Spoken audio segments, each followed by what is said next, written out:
Good afternoon, everyone. My name is Ambassador Eleni Kounalakis, Lieutenant Governor of the state of California. Welcome to the beautiful Botanical Garden in San Francisco's Golden Gate Park for today's signing ceremony of a new Memorandum of Cooperation between New Zealand and the state of California. On behalf of Governor Gavin Newsom, who we will hear from in a moment, I'm honored to California, Her Excellency Jacinda Ardern, Prime Minister of New Zealand, and her delegation, including Minister of Trade and Export Growth, Damien O'Connor, and Ministry of Foreign Affairs and Trade Chief Executive and Secretary, Chris Seed. I'm also delighted to welcome Ambassador Jeremy Clark-Watson, New Zealand's Consul General in Los Angeles. In October of last year, at the COP26 United Nations Climate Change Conference in Glasgow, representatives of California's Air Resources Board, New Zealand, and Quebec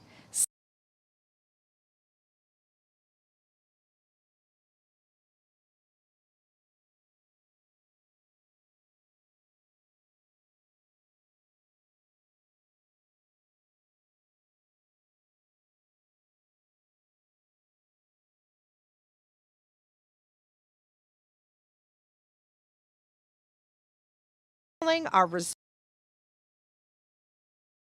and lead the way to a more sustainable and technological between New Zealand and California goes beyond government levels and commercial levels. In Hollywood and New Zealand, and there is also growing cooperation. We'll also celebrate one such collaboration with the signing of a commercial memorandum of understanding from California and New Zealand. To describe this, I am pleased to turn the podium over to Mr. Dylan Lawrence, General Manager for Investments at New Zealand's Trade and Enterprise. Mr. Lawrence, please.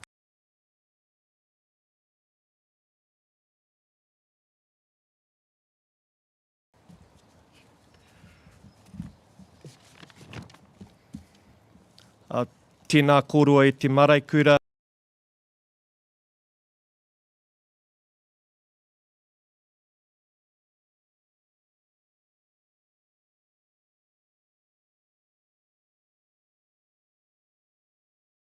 To witness the creation of a business that will transform the way humans live on this planet, beginning with wool, but embracing all forms of agriculture, forestry, and even tourism.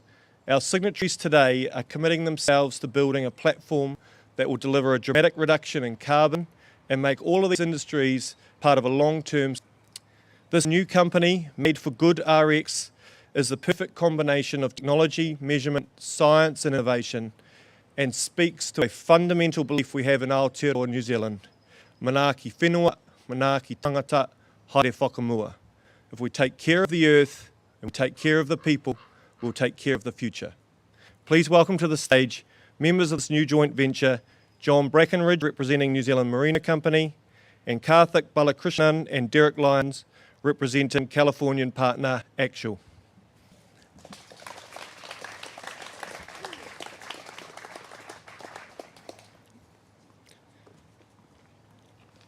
As part of the signing, a gift has been provided, a taonga or treasure of New Zealand, with a kauri base, an ancient New Zealand native tree, and one of the largest in the world, speaking to strength and resilience, and a strong foundation for partnership. And carved on top is a pounamu, or a precious stone, only located in 3 rivers in the world, all in the steppes. It's been carved in the form of a mangopare, or a hammerhead shark, and awi that cast the hammerhead sky, looking to the future and charting a new path. Thank you.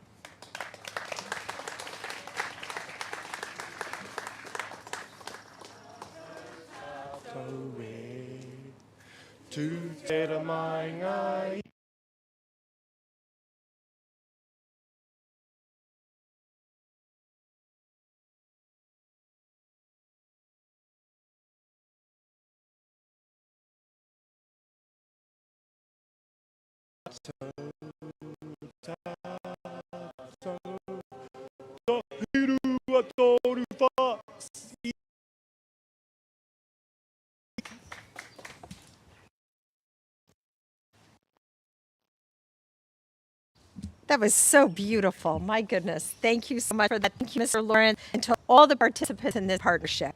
It is now my great pleasure and honor to introduce the 40th California for his remarks today, Governor Gavin Newsom. Thank you, Madam Lieutenant Governor. Welcome, everybody. And it's good for me. I'm honored to be back. My birthplace, fourth generation San Franciscan, who had the pleasure of serving this city as mayor many, many moons ago. The opportunity to come back, I never take for granted, particularly in a city that, appropriately lays claim to being one of the most diverse cities in the most diverse state, California, and the world's most diverse democracy, a democracy that also proudly is the birthplace and home of the United Nations. That's where it started, right here in San Francisco, here in California. And we're mindful of that in the context of the world we're living in today, mindful of that in the context of the geopolitical struggles and challenges that we continue to face, but none more existential than the issue that unites us here today. With respect to prime ministers, with respect to presidents, certainly to God on planet Earth, is not any of the above. It's Mother Nature. She bats last in the vernacular of the American mind. She bats last and bats 1,000. I think Rob Watson said it best. She's only chemistry, biology, and physics, the most powerful force on the planet.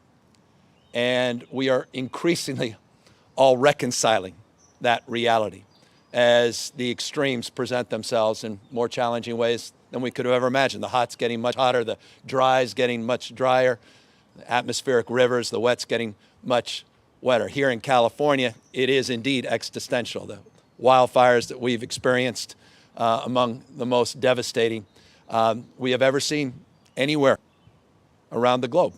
The droughts, extreme droughts that we're experiencing even today, third year of a drought, the seventh year in the last decade of droughts here in the state of California, challenge us in ways that none of us could have imagined even 10, 15, 20 years ago. And so we have to disabuse ourselves from the stale rhetoric and debates around, facts versus fiction, people's feelings or opinions, and deal with those realities. People, lifestyles, traditions are being impacted by the nature of this change. Our kids are burning up, our communities, kids are living and experiencing, communities that are heating up, and we have to do things differently. And so we're here in that spirit, in that stead, but with a relationship not just to truth, but resolve and action, not just passion.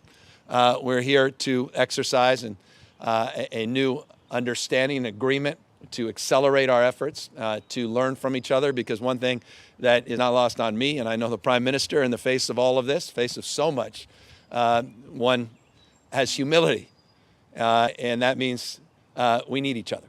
We need to understand not only our relationship to the world we're living in, but our own expression and experiences and iteration. The Prime Minister, I, and others in the delegation were just talking about some of the ideas and ideals we're advancing on electric vehicle infrastructure. Work we're doing here in California, the work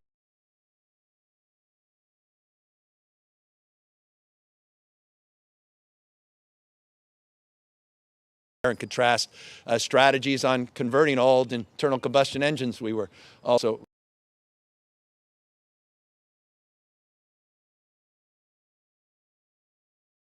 at new technologies and innovation, and to look at this as an opportunity not just to change the way we produce and consume energy, but to create industry so we can dominate the next great global industry. Yes, there's an economic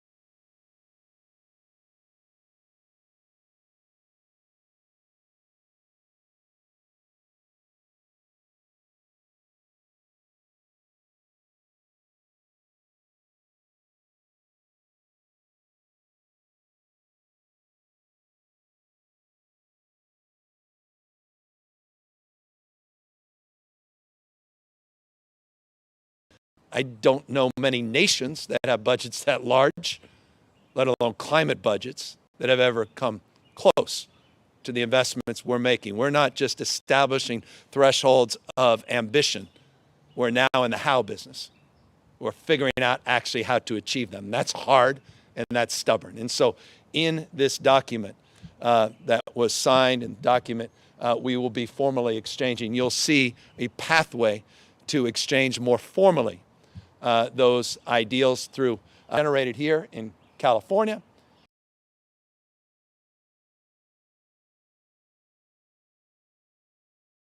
That's why I'm here. So I'm honored. I introduced the Prime Minister, how personally excited I am as well.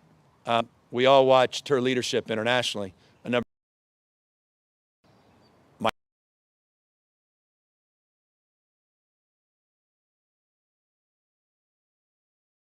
two or three strangers are that claim to be members of my staff that joined us for breakfast.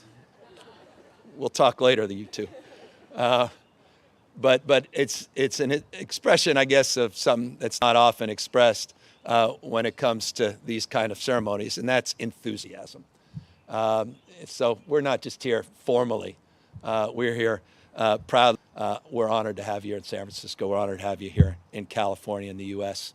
Prime Minister, the floor is now yours.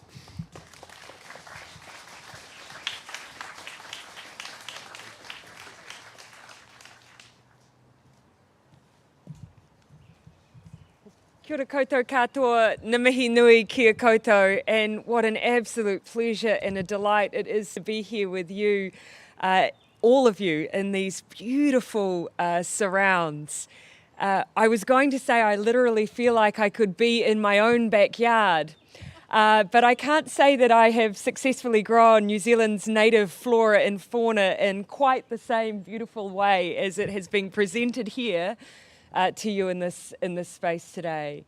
And it feels somewhat fitting to be here with the Pōhutukawa. You know, traditionally in New Zealand, the Pōhutukawa is seen as a connection between this life and another life. And for me, it feels fitting, therefore, that here we are on the other side of the world with this beautiful symbolism of connection between lives that we are amongst.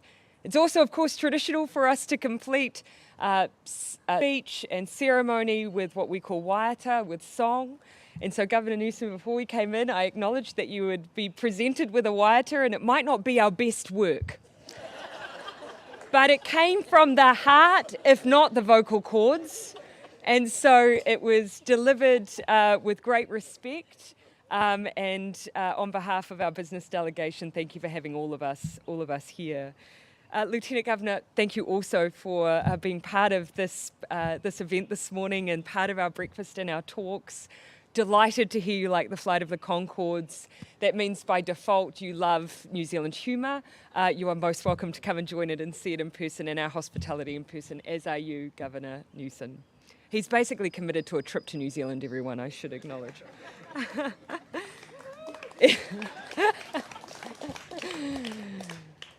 You acknowledged, Governor, in the beginning of your opening remarks, the origins of the UN here.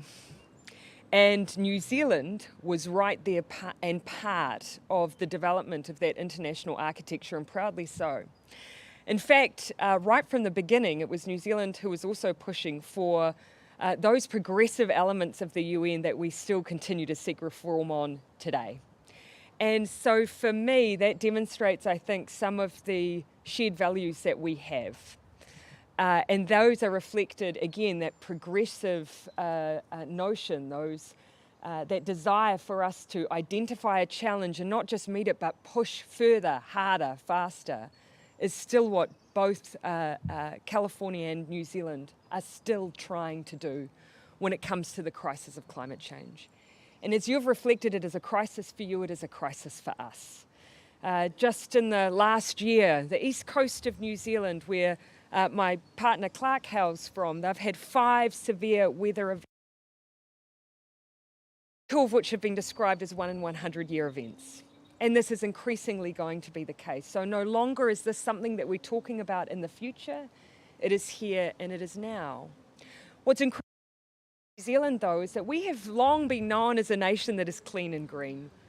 That is not enough anymore.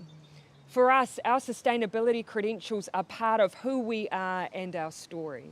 Traditionally in New Zealand, when we begin any speech or acknowledgement, we will start by acknowledging the whenua, the land on which we stand, because we recognise as a small island nation that we are nothing without our land and our environment, and both are under threat. And so we see that if we are to maintain our own notion of who we are, sustainability and climate change is the next frontier for us. And we are too small a country, self-confessed, with our population of 5 million people. We are too small a country for there to be distance between the government's approach on climate issues and the private sector's.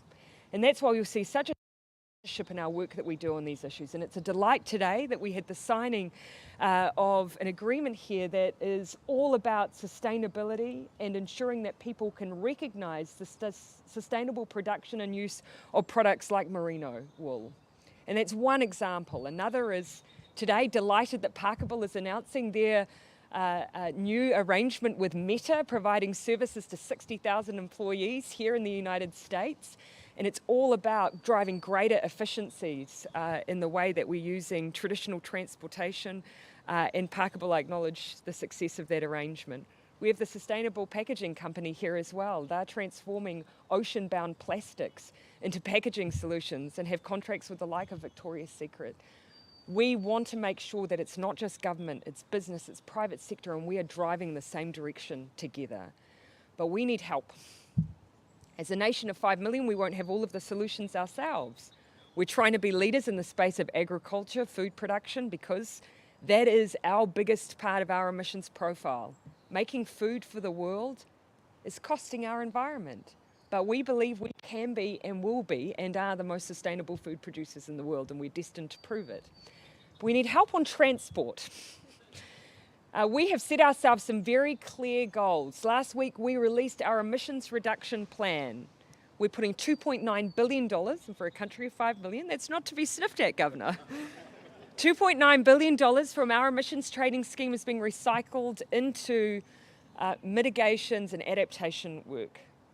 And part of that, though, is our goal to make sure that we have by 2035, 30% of our vehicles being EVs, but we need to source them. So we had a long conversation today about the kind of partnerships that we could form to try and overcome some of those supply issues that we have in New Zealand. And we also anticipate sharing notes on, for instance, the cash for clunkers policy that is already in operation here in this area, which we have just announced as part of our budget. So it goes, Governor, without saying, we have for many years had much in common. We have shared values. We have shared challenges, but a shared optimism on what we can achieve together.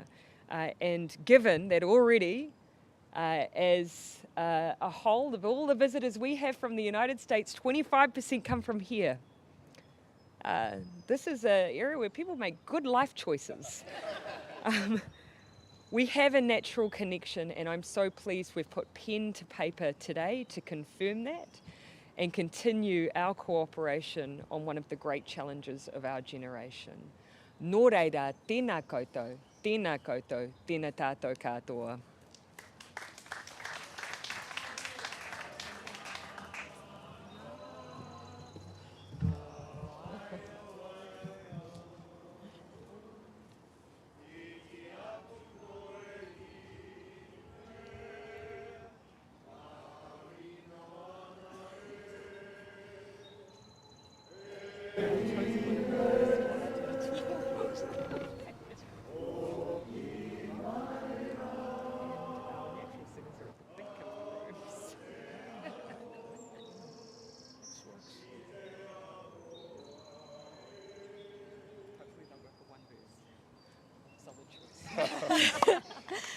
The Governor and the Prime Minister will now exchange copies of the Memorandum of Cooperation.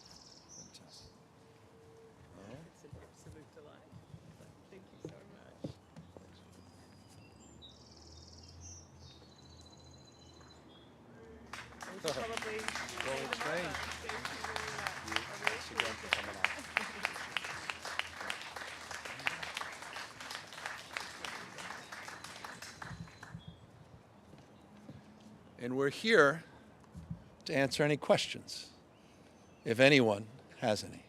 I do have one. Kathy Novak from KCBS Radio here. Good morning. Yeah, no, you were. I noticed the Prime Minister snuck off. By the way, when I was done speaking, no one sang. Y'all were quiet. Unbelievable. No, I'm learning a lot today. Yeah, no respect. Forgive me. Sorry. So, Kathy Novak from KCBS Radio. Good morning. Prime Minister, you've come to California focusing today on climate change. We've also heard from both you and the governor this week speaking about gun control. And Prime Minister, you referred to these shared values. So when it comes to this sort of partnership, how much practical action can be taken between California as a state and New Zealand as a country? And is there a message being sent here in terms of the direction you both think that the United States should be taking? Well, of course, the cooperation agreement that we've signed today, you see that very strong focus on environmental issues. And so that's today where we're really focusing in what can be delivered through this partnership. And I spoke to one of the very practical issues we face. The biggest challenge here in California, obviously, is that of transportation. It is our next frontier. And so I've spoken to some of the things that we're looking for. How can we progress and lift the number of EVs we're able to access, and there's text in the agreement around that. There's policy areas where we're keen to share data, information, and ideas. That's also documented in this agreement. So those are some of New Zealand's priorities. Look, more broadly, when it comes to issues like gun reforms, New Zealand has had its own experience, and I can only reflect on that. We were confronted with a horrific event on the 15th of March several years ago.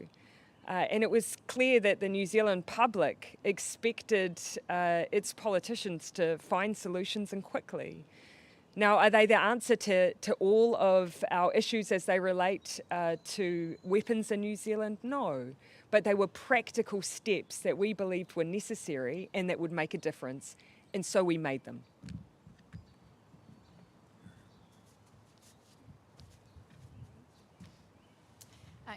Kia ora, it's Amelia Wade from News Hub from New Zealand. Governor, you have committed to no new fossil fuel cars. How important was that decision for you? And Prime Minister, why does Aotearoa's emissions reduction plan not contain a ban? So as it relates to California's efforts, we signed a executive order a couple of years ago, becoming the first jurisdiction in the United States, one of the first in the world, to require the sale of all vehicles to be alternative fuel vehicles by 2035. We're codifying that through a regulatory process through our Air Resources Board as we speak. It was interesting at the time when we did that. It was particularly controversial. People thought we could never achieve that goal, that we weren't prepared for all of the challenges in the manufacturing supply chain and the like. It was interesting, within 24 hours of that announcement, Bill Ford Motor Company, came out, put a tweet out, said, we're going to follow California's lead. We're not going to cede the future. We're going to follow California's lead. This was at a time a lot of the other automobile manufacturers were suing California and the Air Resources Board for our leadership in this space. The previous administration had frankly coerced many of the automobile manufacturers to roll back vehicle emission standards and to no longer follow California's leadership. Interestingly, now they're all signing up to our goals, proving the paradigm. Once a mind is stretched, it never goes back to its original form. In some ways, I feel like I may have been a few years behind in that executive order. The challenge, though, as the Prime Minister said in her remarks, is there is supply chain issues, so much so that we do need to be cognizant, particularly from a global perspective as we're competing with resources. And that's why we're mining for resources in the southern part of this state, Lithium Valley, one of the largest deposits of lithium anywhere in the world. Some have referred to it as the Saudi Arabia of lithium. And we have put in substantial investments and investments in people and place, following through on commitments from a social justice and environmental justice frame to make sure it's not just an extraction for this next rush, the lithium rush. And so our values are omnipresent in that respect. As it relates to the global issues and it relates to efforts to decarbonize. I don't think there's anything more important, certainly for California, but for this planet, than looking at the transportation sector. As I was telling, I'll close on this, the Prime Minister, 41% of our greenhouse gas emissions in California. This is California, fifth largest economy in the world, nation's most populous state. 41% of our greenhouse gas emissions come from the tailpipe, but you add an additional 10+% from the extraction of fossil fuels. So it's over 50%. This is the game changer. The old adage, you want to be big, you got to be big in big things. This is a big deal.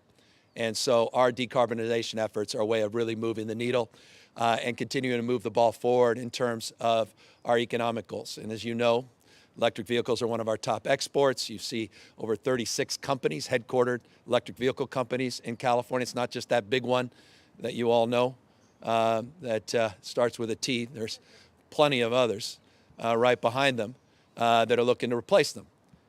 This market's about to get particularly competitive. Maybe it's a little analogous to what happened with Netflix and everybody else moving into that space. It's going to be interesting what happens in this space.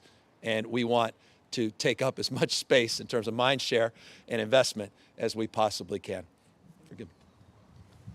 Thank you, Governor Newsom. Governor Newsom's answer really, I think, demonstrates the issue. Here in California, their biggest challenge has been, as he said, the tailpipe.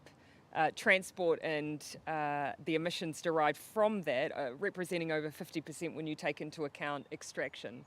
In New Zealand, our biggest challenge is food production, and that's why you've seen us push very, very progressively on how we can ensure we maintain our position as being the most sustainable food producers in the world. We are the only country in the world committed to pricing emissions from agriculture, and we've done that alongside our primary producers. So we have demonstrated that where our biggest challenges lie is where our biggest focus has been. But our next set of challenges is, of course, around transportation. Now, we have been moving on that as a government. We set clean car standards to drive down the amount of overall emissions that we see from our transportation sector and the importation of vehicles. So it looks to achieve those goals, but uses a different way of doing that, which many other countries have used as well. But our next challenge is making sure that New Zealand can afford to make the transition to EV vehicles. Supply is incredibly important. We also, of course, have our rebate scheme to help support New Zealanders into low emissions vehicles. And now in the last budget, you saw us also announcing our scrappage scheme, again, to take out of circulation those vehicles that are contributing the most and also creating a financial incentive for families to do that as well. But supply is critical. It's an area we think that we can work together. New Zealand does not produce. We lose nothing from our domestic market from a partnership, but we gain an enormous amount. Oh, I'm Anna from Television New Zealand. This is not for the Prime Minister, I'm sorry, it's for the Governor. Oh, no. Please, no need to apologise. You'll be pleased to know it's the last question. Governor, given California's proximity to the Pacific region and given that region is so heavily impacted by climate change, talk me through some specifics, if you can please, on how that impact influences your policy decision making. Well, look, I think the last 4 years taught us that nothing's guaranteed. I mean, we're dealing with existential questions beyond even climate around preservation of democracy in this country. I was talking to the Prime Minister, expressing a strong subjective point of view around how alarmed I am what's going on with so many states that are rolling back so much of the progress of the 21st century, not least of which issues related to reproductive rights, the rights of women and girls, gun policy and the like. So we're in a precious moment. And that requires us to do things a little differently. And during the Trump years, California asserted a different paradigm. It wasn't top down, it was bottom up. We couldn't rely on the federal government. So it was subnational, nation to nation, peer to peer. And it became even more important that we sign memorandums like we are signing here today with like-minded jurisdictions around the world. We did something called an MOU under 2, signed it with 220 plus jurisdictions, representing the majority of the world's GDP and population, to lay out the principles around Paris, the principles that were, of course, advanced in Glasgow. And it's an approach that we'll take in the Pacific. It's an approach we're taking today to advance those principles more broadly in the absence of federal focus, which is often the case, or federal leadership, which unfortunately was the case in the past. And so that's the paradigm shift. And that's why I'm honored and humbled that a prime minister would take the time to meet with a governor and take the time to advance those principles and codify them in a memorandum like this. Well, it helps. Maybe that helps a little. Nonetheless, I think that's the approach we'll take, and that's the approach I certainly look forward to taking as long as they'll have me. We'll know in a couple. I got an election in a couple. We'll see what happens. I may take you up on New Zealand, maybe more permanent, though. I'm told it's harder to get residency there than it used to be, but that's another conversation. That's the burden of success. Okay, all right, I got it. All right. Well, I'll have to show some off when we walk back, clean up the coffee. Anyway, I think that's it. Is that it? I appreciate everybody being here, but no one more important than the Prime Minister and a remarkable delegation. Welcome and thank you all very, very much. Wonderful.